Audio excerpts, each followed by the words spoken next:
um gás sem cor, altamente inflamável, insolúvel em água e com um efeito negativo ao meio ambiente.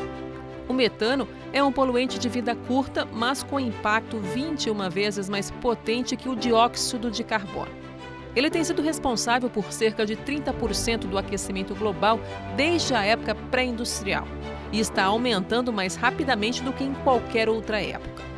De acordo com dados da Administração Nacional Oceânica e Atmosférica dos Estados Unidos, mesmo quando as emissões de dióxido de carbono desaceleraram durante os bloqueios relacionados à pandemia, o metano atmosférico disparou, alcançando níveis ainda mais altos.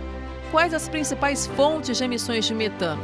A extração, a produção e a distribuição de combustíveis fósseis como o gás natural e o petróleo. Para reduzir as emissões na agropecuária, há várias estratégias, como o melhoramento genético, tanto de pastagens quanto do próprio animal, o abate precoce, a utilização de aditivos na alimentação com substâncias como taninos e óleos essenciais, além de manejos como a integração lavoura-pecuária-floresta, conhecida como ILPF, e suas combinações. O foco virou o metano, porque o metano é um gás muito potente, ele é pelo menos 25 vezes mais potente que o CO2 e ele dura pouco tempo na atmosfera. E esse pouco tempo na atmosfera faz com que ele tenha um poder de aquecimento muito forte. Por isso que ele está no alto. E aí a pecuária tem o seu peso nisso, porque emite sim, emite. Então nós temos que fazer um manejo correto para reduzir essa emissão. Em termos de Brasil, o que a pecuária é responsável? É responsável por emissão de até 19 a 20% das emissões de gases do Brasil. A pecuária. Qual é o problema do Brasil? Não é a pecuária, é o desmatamento. A mudança de uso de solo é que coloca o Brasil num patamar muito alto de emissões no planeta. Boa tarde. Acabamos de ver que o metano é um grande desafio, inclusive na pecuária. Vamos discutir aqui hoje como podemos reduzir essas emissões e as tecnologias que já estão sendo implementadas e gerando resultados. O nosso estúdio já está aqui preparado para receber os nossos convidados que chegam daqui a pouco. Mas a partir de agora você já vai começar a conhecer o que está surgindo para compor a agropecuária do futuro.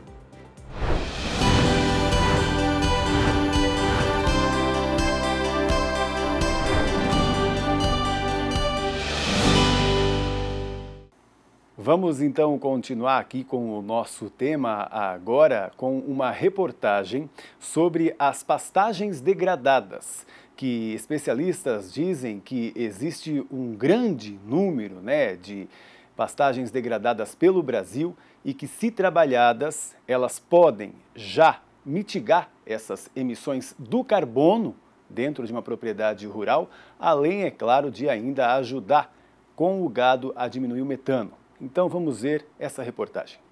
Por definição, degradação de pastagens quer dizer um processo evolutivo da perda de vigor, de produtividade, da capacidade de recuperação natural das pastagens para sustentar os níveis de produção e a qualidade exigida pelos animais, assim como de superar os efeitos nocivos de pragas e doenças. Segundo o Instituto Brasileiro de Geografia e Estatística, o IBGE, existem 100 milhões de hectares de pastos com algum nível de degradação no Brasil. Mas quais fatores podem levar a isso? O desmatamento, as queimadas, plantio de monocultura durante muito tempo, adubações em doses erradas e sem a recomendação da análise química, uso indiscriminado de agrotóxicos são alguns exemplos. Recuperar o campo é um bom negócio. Um estudo feito pelo Instituto de Pesquisa Econômica Aplicada, o IPEA, apontou que, se pelo menos 12 milhões de hectares de pastos degradados fossem recuperados no Brasil, seria possível aumentar em mais de 17 milhões o número de animais do rebanho brasileiro. Uma alta de cerca de 8%. Isso sem a necessidade de realizar novos desmatamentos para a formação de pastos. Esse número, de acordo com o estudo, corresponde a 1,5 vezes o rebanho bovino do Uruguai e seria só uma pequena parte do potencial total de recuperação. Uma pastagem bem formada cobre o terreno e protege o solo, ajuda na infiltração da água e evita a perda de nutrientes. A qualidade das pastagens tem importância estratégica para o produtor rural e para o país. Para o produtor, porque tem relação direta com a produtividade do rebanho. E para o país, pela capacidade que elas possuem de, se bem manejadas, capturar carbono. Vamos saber mais sobre a Janaína Martuchello, que é zootecnista e professora da Universidade Federal de São João del Rei. Está aqui conectada com a gente, já deu um sinal, nossa equipe técnica e de produção, de que não estaria ouvindo. Janaína, vamos resolvendo aqui, daqui a pouquinho a Janaína conversa com a gente. Então, além dessa recuperação da pastagem, a gente pode contar inclusive com soluções nos capins mesmo. A gente sabe que a braquiária, por exemplo, ela é muito eficiente até para puxar a água lá dos lençóis freáticos, trazer para o solo, Mas existem pesquisas sobre outros tipos. O aruana, por exemplo, tem se destacado. Vamos ver. Os sistemas integrados de produção estão funcionando como verdadeiros heróis e daqueles bem poderosos. No caso, conseguem recuperar até mesmo solos que antes estavam improdutivos. Entre as armas mais eficientes estão as plantas forrageiras. A mais usada é a braquiária. Ela está presente em quase 90% das pastagens cultivadas, de acordo com a Embrapa Cerrados. Mas outra ferramenta ainda mais poderosa está sendo criada em laboratório. Para a gente entender melhor sobre a aruana, nós viemos até um campo experimental que fica aqui na cidade de Nova Odessa. Flávia, explica para a gente onde é que nós estamos. Nós estamos no Instituto de Zootecnia, que é um instituto de pesquisa ligado à APTA e à Secretaria da Agricultura do Estado de São Paulo. E aqui são desenvolvidas diversas pesquisas na área de produção animal. Nesse caso específico, é uma área experimental que nós estamos avaliando capim-aruana com leguminosas forrageiras. A cientista está criando uma alternativa para ganho de produtividade e sustentabilidade do solo, com pastos fortes e saudáveis. E como ele é um capim muito nutritivo e de muito fácil consumo, já foi logo caindo nas graças dos ovinos, muito utilizados para ovinos, também caprinos, bezerros, e era um uso um pouco restrito. Com as novas demandas, busca de sustentabilidade, de plantas para entrarem em sistemas integrados de produção, a gente voltou a pesquisar o capim-aruana. Então, vendo que ele pode ser utilizado na integração lavoura-pecuária, com plantio consorciado de soja, de milho, com ótimos resultados. A gente viu também que ele tem uma tolerância média ao sombreamento, então até por volta de 50% de sombreamento ele pode ser utilizado para bovinos também.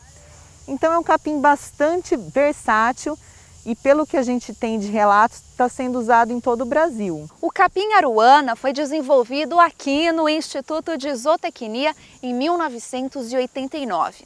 E as pesquisas recentes comprovam que ele é uma ótima opção sustentável para ser aplicada nos sistemas de integração. Um exemplo dessas pesquisas é justamente a aplicação em consórcio com o capim-aruana e a produção de grãos, tipo soja, para a alimentação animal. A Karina também é pesquisadora e explica que o ganho do produtor não é imediato, mas a rotação garante mais saúde ao solo e produtividade das próximas culturas. No experimento com milho para silagem, por exemplo, se produziu 3 sacas a mais por hectare em comparação com a rotação feita com a braquiária. E a gente observou que o desenvolvimento do aruana dentro do sistema ocorre de forma lenta, de modo que ele não tem competido com as culturas principais. E também um dos pontos que a gente observou durante o experimento é que o aruana ele não é tão difícil dessecação. Então, assim, ele entra no sistema para agregar, para diversificar, mas ele não vai ser só mais uma cultura no sistema. A gente está pensando o quê? Que o produtor ele vai ter retorno econômico e também vai haver uma melhoria na qualidade ambiental onde a gente está desenvolvendo o sistema. E pensando em levar esse tipo de capim para o produtor, como que ele pode se beneficiar da sustentabilidade do capim até para armazenar mais carbono no solo, né? Que é o assunto do momento. Sim. Então, as pastagens mais produtivas, bem manejadas, além da gente não ter o problema da degradação, que é um problema ambiental sério, financeiro também, a gente tem pastos que vão ter uma maior quantidade de massa, maior quantidade de raízes e, consequentemente, vão sequestrar muito mais carbono. Então, um capim aruana ou um outro capim bem manejado, bem implantado, vai ter um elevado sequestro de carbono. E é isso que a gente está buscando avaliar aqui. 4 formas de manejo para poder recomendar para o produtor qual seria a forma mais adequada para ele manejar esse capim. Com relação às culturas, o que é que vocês têm de mais importante hoje, de informações, para que a gente possa dar para o produtor, no sentido de ela é uma ótima cobertura para soja, para o milho, por exemplo? Sim, o capim aruana é uma alternativa à Braquiária rusizensis, porque a rusizense acaba sendo a mais utilizada em integração lavoura-pecuária. E vários trabalhos têm buscado avaliar outras braquiárias, outros pânicos, o capim aruana. E nos trabalhos de avaliação, tanto de outras instituições como nos desenvolvidos aqui no Instituto de Zootecnia, mostraram que o capim aruana ele pode ser tão bom ou melhor que a Braquiária rusizensis, sendo uma alternativa interessante porque a Braquiária rusizensis é bastante suscetível à cigarrinha das pastagens. E o capim aruana ele tem uma leve tolerância a essas cigarrinhas. Todas essas práticas do plano ABC, e quando a gente trabalha com sistema plantio direto, quando a gente trabalha com sistemas integrados, o que a gente está tentando é exatamente isso, fixar o carbono no solo, e a gente consegue isso como? Fazendo com que o sistema em si beneficie 2 culturas ao mesmo tempo. Com isso a gente consegue aproveitar melhor os nutrientes que a gente está disponibilizando. Com isso a gente retém mais carbono e também o que a gente faz quando a gente faz 2 culturas na mesma área ao mesmo tempo? A gente não tem a necessidade de abrir novas áreas. E isso também ajuda a gente a reduzir a emissão de gás de efeito estufa, a gente aproveita melhor aquilo que a gente tem sem precisar desmatar novas áreas. E essa é uma das opções para a gente recuperar os pastos degradados do Brasil, que temos mais de 130 milhões de hectares nessa situação. Sendo que, no Brasil, temos mais ou menos 200 milhões de hectares em pastagens. Vamos conversar mais sobre isso, como a gente pode recuperar? A Janaína Martuchello, então, conversa com a gente, e também o Kleber Soares. Já unimos os dois. Boa tarde, bem-vinda, Janaína. Boa tarde, Pablo, e a todos que estão nos ouvindo aqui, assistindo. Boa tarde, Kleber, um prazer estar aqui com você. E Kleber. Isso, nós estamos aqui para a gente falar um pouco disso, de recuperação de áreas degradadas, né, o Kleber? Essa aqui é a intenção que os trabalhos de pesquisa, né, têm tentado atingir. A gente tem trabalhado fortemente, tanto as universidades quanto as Embrapas, no sentido de buscar estratégias, né, para que a gente possa recuperar nossas áreas degradadas. Exatamente, certo. Pablo. Olá, boa tarde, Pablo. Boa tarde, Janaína. Muito bom encontrar por aqui, rever a minha colega aí da Embrapa, Janaína. E sempre bom estar aqui discutindo temas estratégicos importantes, né, para o agronegócio brasileiro, relacionado à sustentabilidade. Vamos falar então, Kleber, né, de todas as sugestões, inclusive, que o Ministério da Agricultura faz por meio do Plano ABC+, para que a gente recupere as pastagens do Brasil, né? A gente viu alguns exemplos, né, com o próprio capim, né, esse manejo. Sabemos que o ILPF também pode ajudar nisso, né, que é a integração ali de culturas numa área de pastagem. O que mais a gente poderia citar? Nós temos aqui no Ministério da Agricultura um grande plano de fundo, o Plano ABC, né, que agora é o ABC+, né, onde a nossa projeção para o horizonte 2030 por meio de 8 tecnologias, né, nós contribuímos aí para a descarbonização de cerca de, adicionalmente, 72 milhões a mais de hectares de sistemas agropecuários como um todo. E, por meio dessas tecnologias, Pablo e colegas que nos assistem, nós contribuímos para mitigarmos algo em torno de 1,1 bilhão, melhor dizendo, toneladas de CO2 equivalente. No segmento de pecuária, né, nessa projeção de 72 milhões de hectares, a nossa expectativa é para esse novo decênio, né, nós recuperarmos, né, nós, do setor agropecuário brasileiro, recuperarmos algo em torno de 30 milhões de hectares de pastagens de diferentes níveis de degradação. Eu vou deixar as especialistas aqui para comentar sobre isso, o nosso amigo Maurício, que deve entrar conosco aqui, e também contribuindo por meio de outras tecnologias, né? A exemplo, como você citou, Pablo, de sistemas de integração lavoura-pecuária-floresta, que são altamente eficientes no processo, não só de mitigação, como também de descarbonização. Mas eu queria trazer um destaque aqui, no âmbito do Plano ABC, no que diz respeito à pecuária, há duas outras tecnologias, né? Uma delas é a questão de manejo de resíduos animais. Hoje nós sabemos que um bom manejo de resíduos animais, né, mitiga as emissões de gás de efeito estufa como um todo, não só de metano, como outros gases, né, equivalentes, nós dizemos aí, a CO2, e a nossa meta é, nesse horizonte dos próximos 10 anos, o setor agropecuário mitigar mais de 200 milhões de metros cúbicos de CO2 equivalente. E uma grande tecnologia, que aí seguramente nossos especialistas vão comentar mais sobre ela, é a questão da terminação intensiva de bovinos, né? Nós sabemos que, por meio de genética, por meio de uma boa nutrição, e aí nós temos já tecnologias disponíveis no mercado, né, de moduladores da fauna, da biota ruminal, é possível não só mitigar, como também reduzir as emissões entéricas e, consequentemente, contribuir para a redução das emissões de metano. A nossa expectativa nesse horizonte de 10 anos é nós incrementarmos próximo de 5 milhões de animais em sistemas intensivos, né, de produção. E claro que o terceiro tripé para a pecuária contribuir para a descarbonização e redução das emissões de metano é um bom manejo zootécnico. Tá certo. Eu queria que a Janaína comentasse para a gente, inclusive, como nós chegamos nesse ponto de ter tanta pastagem degradada, né, Janaína? A gente tem ouvido hoje, inclusive, alguns especialistas comentando, né, de tratar o pasto como lavoura. Esse seria um segredo que, se tivesse sido revelado, né, anos atrás, hoje, quem sabe, estaríamos já numa eficiência ainda maior da nossa pecuária. Exatamente, Pablo. Eu, inclusive, sou uma dessas especialistas aí que sempre utiliza isso, né? Inclusive, essa outra frase aqui que eu costumo utilizar para o produtor, né? Seu dinheiro é capim. Então, isso é um livro, né, que a gente publicou aí agora, justamente com essa conotação, que quando a gente passa a entender que a planta forrageira é o bem principal que ele tem dentro da propriedade, aí a gente começa a falar de uma pecuária lucrativa e competitiva. Pablo, o problema da degradação de pastagem no Brasil ele é uma questão muito cultural.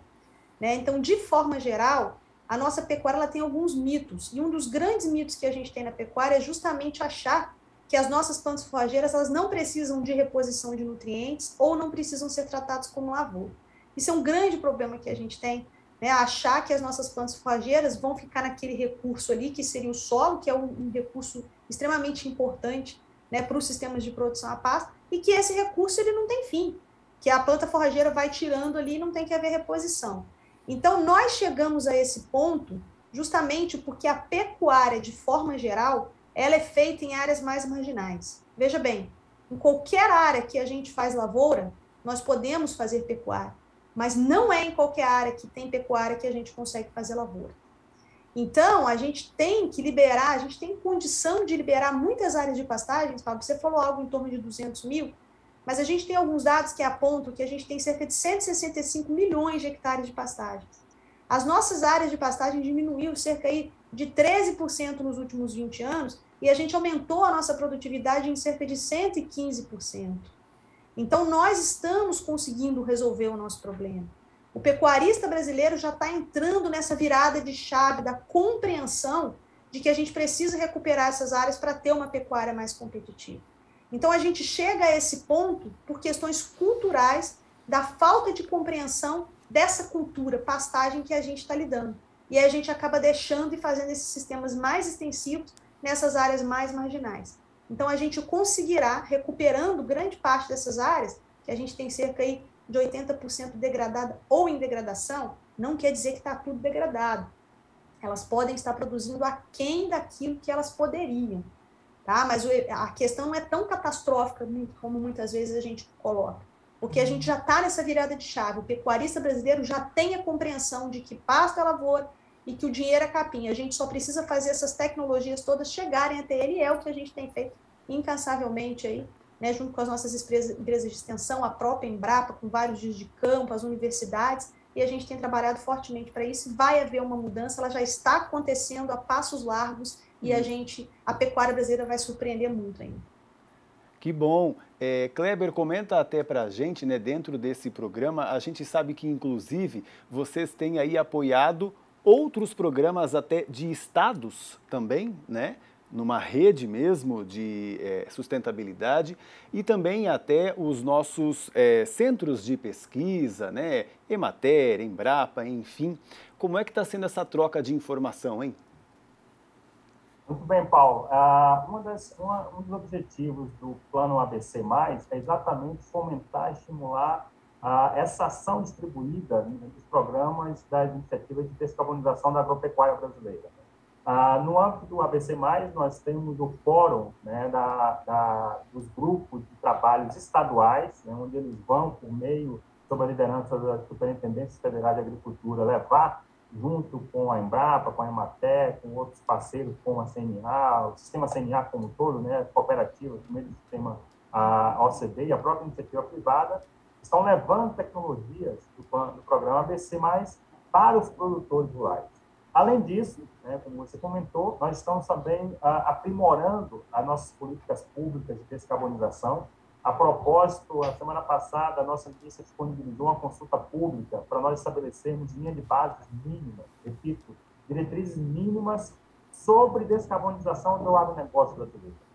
Porque não adianta nós falarmos, né, só falar que nós somos eficientes, que nós somos sustentáveis, se nós não parametrizarmos, não quantificarmos, não metrificarmos aquilo que nós, do setor agropecuário, realmente descarbonizamos. Então, nós já soltamos 6 minutos de portarias para consulta pública, estabelecendo diretrizes mínimas no segmento do agronegócio para as atividades agropecuárias no que diz respeito.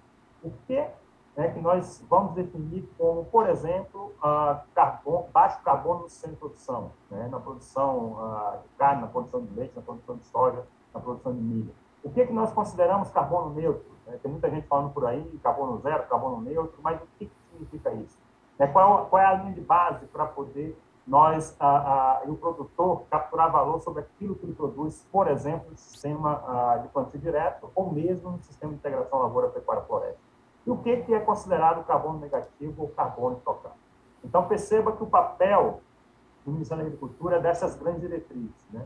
A trazer os atores das diferentes cadeias produtivas, desde o produtor rural, a iniciativa privada, o setor produtivo, os nossos produtores e também a sociedade a debater e avançarmos juntos, né, com a descarbonização de uma atividade que é tão importante como o agronegócio.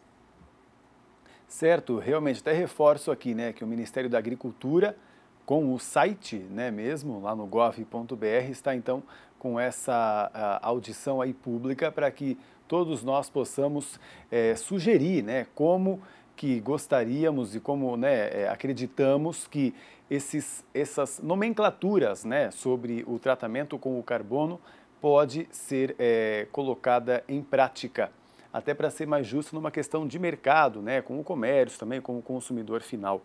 Eu também queria conversar com a Janaína, né, a gente falou aqui agora então sobre por onde que o produtor pode buscar até orientação para recuperar a sua pastagem. Janaína, no dia a dia também do produtor, ele imagino que, claro, com a experiência dele, consegue identificar, né, quando o pasto dele precisa de uma intervenção. Mas a gente teria alguns sinais, né, talvez ainda iniciais, já para um pecuarista perceber e ele entrar então, né, nessa lavoura, como você fala, e trabalhar para recuperar ela? Para que a gente não perca tempo, né? Sim, Pablo, existem alguns sinais. O processo de degradação, ele não se instala de uma hora para outra, né? O processo de degradação, ele acontece paulatinamente. Então, quais são os primeiros sinais? a gente começa a perceber que aquela pastagem ela já não suporta mais a taxa de lotação com os mesmos ganhos. Então, se você mantiver o mesmo número de animais, você não terá o mesmo desempenho. Esse é o primeiro sinal. Um outro sinal muito clássico do início de um processo de degradação é a participação de plantas invasoras naquela composição botânica. Plantas invasoras são plantas oportunistas, e se elas estão ali, tem um sinal claro de que algo está errado.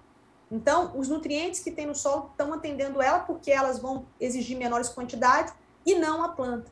Então, esses sinais começam a surgir e já pode acender a luz vermelha. Então, vamos fazer uma análise do solo, para poder saber se há necessidade da gente fazer uma calagem, uma necessidade de adubação, para que a gente possa recuperar. Então, quando você começa a perceber falhas no pasto, menor taxa de lotação, presença de invasoras e menor desempenho dos animais, é o sinal vermelho acendendo e é a hora de fazer a intervenção. A análise do solo, e aí a gente trabalhar com a reposição dos nutrientes para recuperar a produtividade dessa área. Porque aí, nesse caso, a degradação, Pablo, ela é exclusivamente da pastagem, ainda não é uma degradação do solo. Se o processo continua, a gente entra no processo de degradação desse solo. E esse processo de recuperação é muito mais oneroso. Então, quando deu o primeiro sinal, vamos fazer as intervenções. Certo, muito bom, né? Inclusive, a análise de solo é uma necessidade aí que está se mostrando cada vez maior, né, para a gente, tanto na pecuária quanto na agricultura, para a gente simplesmente colocar esses trabalhos de recuperação em prática, né? O que o Ministério da Agricultura, até tem de informação sobre isso, Kleber? Porque nós temos muitas tecnologias, inclusive, surgindo para que essa análise possa ser feita de uma forma mais barata também, Quando a gente tem mais tecnologias surgindo, mais serviços, Quem sabe a gente consegue difundir aí esse serviço. Sem sombra de dúvidas, Além de fomentar as iniciativas, não só de análise de solo, mas promoção das cadeias, no caso de solo especificamente, nós estamos aí em parceria com a Embrapa, inclusive na Campo, Janaína, o programa Verte Brasil, que visa exatamente orientar o produtor como manejar o solo, como corrigir, como tomar amostra, para poder fazer as devidas procedimentos de adubação. Mas o Ministério da Agricultura lidera, junto com vários outros ministérios, o PronaSolos, que é o Programa Nacional de Mapeamento e Caracterização do Solo Brasileiro. Aliás, eu oportunamente convido aos nossos ouvintes a conhecer a plataforma. É uma plataforma aberta, onde é possível conhecer, identificar e melhor entender em grande escala a situação dos mapas de solo no Brasil. E, além disso, no final do ano passado, a nossa ministra disponibilizou e anunciou o mapeamento de carbono estocado no solo brasileiro, ainda em grande escala. Então, ao acessar o portal do PronaSolos, qualquer um de nós podemos navegar e conhecer melhor a dinâmica de carbono no solo no Brasil, em grandes mapas, que vão desde 5 centímetros até 2 metros de profundidade. Certo. Kleber, sei que você tem compromissos aí no Ministério da Agricultura, então, fique à vontade. Muito obrigado por ter vindo. Eu que agradeço, Pablo. É sempre bom estar aqui com você e com o time do Planeta Campo. Um grande abraço a todos, muito bom ver a Janaína e esse time de especialistas aqui conosco. Muito obrigado a você por também estar sempre aqui com a gente, muito prestativo e com informação aí importante para o nosso produtor rural. Até mais, então. Também quero agora acrescentar a essa conversa o Maurício Nogueira, que é sócio-diretor da Atenagro. Vamos recebê-lo, então? Também está conectado aqui com a gente. Boa tarde e bem-vindo, Maurício. Não ouvi. Maurício, já estamos te ouvindo aqui. Como está para você o áudio? Agora melhorou, agora eu estou ouvindo. Tá ótimo. Maurício, estamos aqui já na conversa um tanto avançada sobre a recuperação de pastagens, que é uma importância aí para o pecuarista, porque com uma pastagem bem manejada, ele tem aí, logicamente, um capim com mais nutrientes para o animal dele e também, além de, então, ter um animal com, quem sabe, uma emissão de metano menor, ele ainda com esse solo muito eficiente na sua produção do capim, acaba também segurando mais o carbono no solo, que também é muito importante, E aí, inclusive, a gente consegue quase que mitigar aí as emissões, né, dos gases de efeito estufa dessa propriedade rural, né? De que forma você vê aí que o produtor rural ele pode começar a trabalhar nesse sentido? Bom, obrigado aí pelo convite, é um prazer estar aí com vocês, Janaína, Kleber, Renata, que vai entrar daqui a pouco. Eu concordo muito com o que o Kleber e a Janaína falaram, né? Eu acrescentaria a questão, inclusive, da gente trabalhar um pouquinho antes, né, da degradação. Então, os números da degradação, do processo de degradação, todos estão de acordo, né? Agora, as estratégias que nós temos que implementar para recuperar, que a gente precisa discutir do ponto de vista financeiro e não técnico, né? Então, precisa avaliar mesmo as propriedades para a gente evitar. É um número que a gente acompanha aqui, calculando todos os indicadores da pecuária, a gente estima que em 2021 o produtor perdeu 23 a 24 bilhões de reais com o processo de degradação, seja os estágios iniciais ou os estágios finais da degradação. E aí eu acrescento, né, um pouco do conceito que a Janaína colocou, da gente avaliar e frear esse processo numa situação que hoje a gente estima, pelo Rally da Pecuária, que tem aí mais ou menos em torno de 30 milhões de hectares. Não é ainda os que estão em estágio mais avançado de degradação, mas eles vão estar em 12 a 20 meses, eles vão entrar. Então, se eu frear aí, a gente consegue ter um retorno financeiro muito grande para o produtor e conquista todos esses ganhos que nós estamos discutindo aqui. Janaína, pode complementar.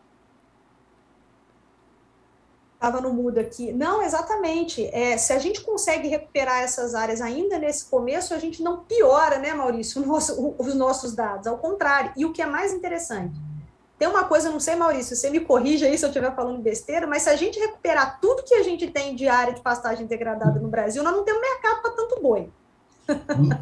Então, o que a gente tem que fazer? A gente tem que liberar essas áreas para outros usos, reflorestamento, grãos, tem 7% mais ou menos do país utilizado para a produção de grãos, nós vamos nadar de braçada, né? Quando a gente entregar essas áreas para eles, né?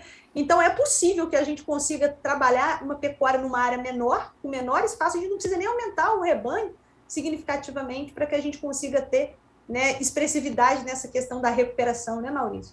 Você me corrige aí se eu estiver errado, eu acho que a gente não tem mercado não, né? Exatamente, Janaína, é isso aí mesmo.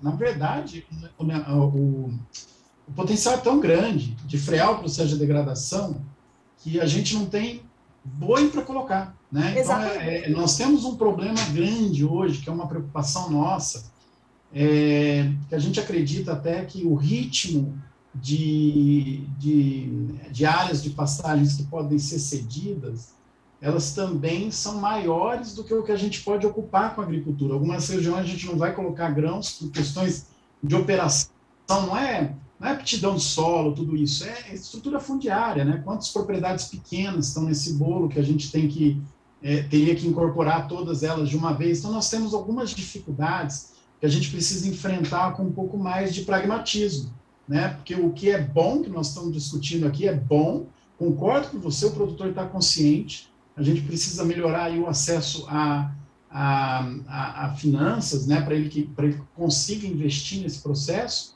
mas a quantidade de pasto que vai ser melhorado tende a empurrar aquele que não conseguir acompanhar para a exclusão. Essa é uma preocupação grande que a gente tem com o pequeno produtor, concordo plenamente, né? É um aspecto social, né, também, que precisa ser avaliado nesse sentido. O aspecto social é importante também, sabe, Pablo? Porque a gente vai ter muitos dos pecuaristas que daqui a 5 anos, daqui a 10 anos, não estarão mais na atividade. Né? Então, os que permanecerão precisarão ser muito mais eficientes.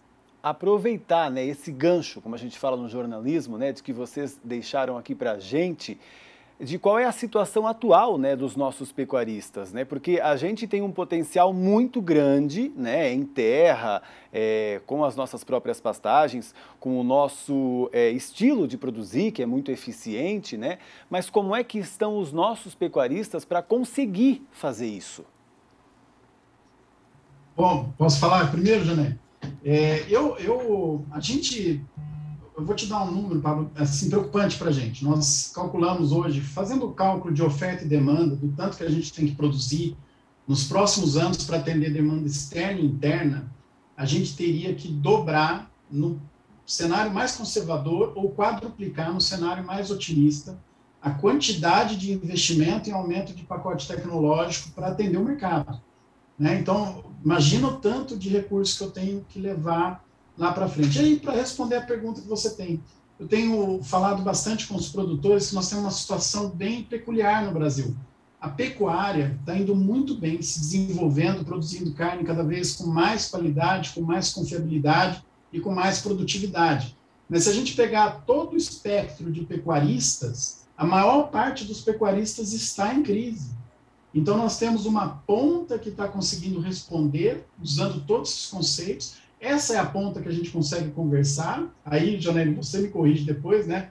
Estou falando pela experiência que a gente tem, né? Então, a gente acaba tendo contato com os pecuaristas mais modernos, mas nós temos um contingente enorme daqueles que a gente não está conseguindo sensibilizar ou viabilizar. Então, nós temos uma pecuária indo bem com o pecuarista indo mal, quando a gente imagina aí por população.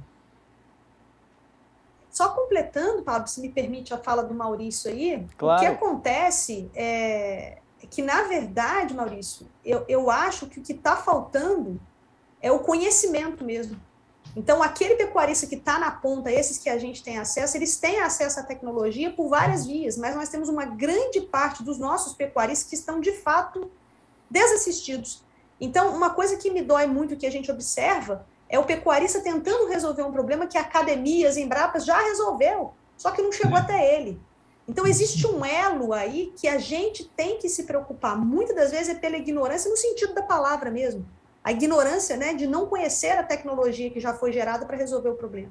Então, o pecuarista, ele também, além de estar desassistido, Pablo, ele está descapitalizado.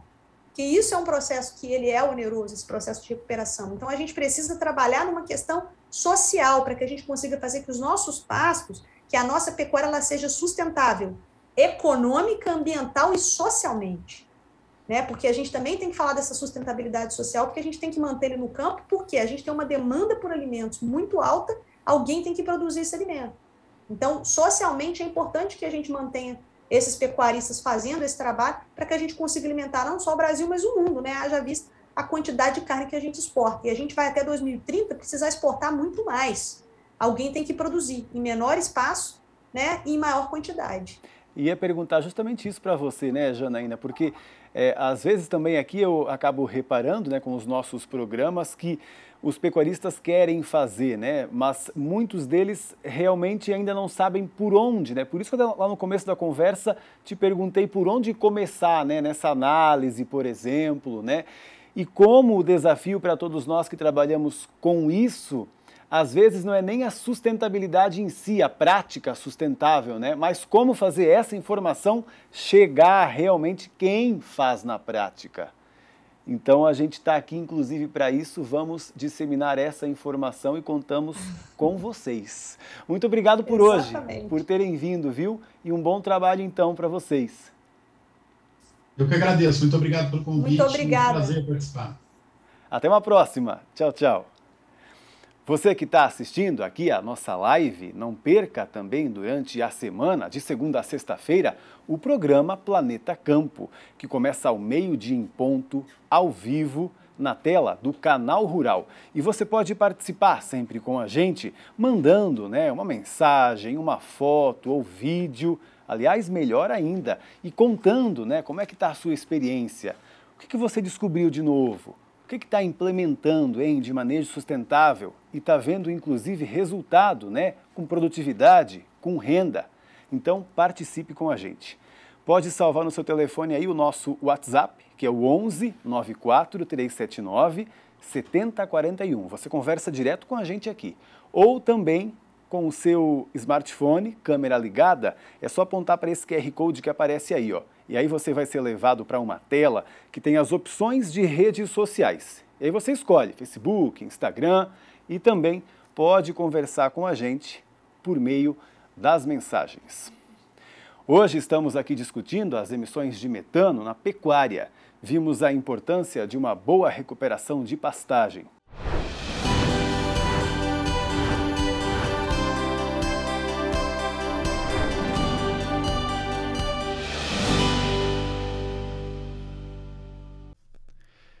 Planeta Campo. Patrocínio JBS. Alimentar a mudança é o nosso compromisso. UPL The Gigaton Challenge. Apoio SLC Agrícola, produzindo com eficiência e sustentabilidade.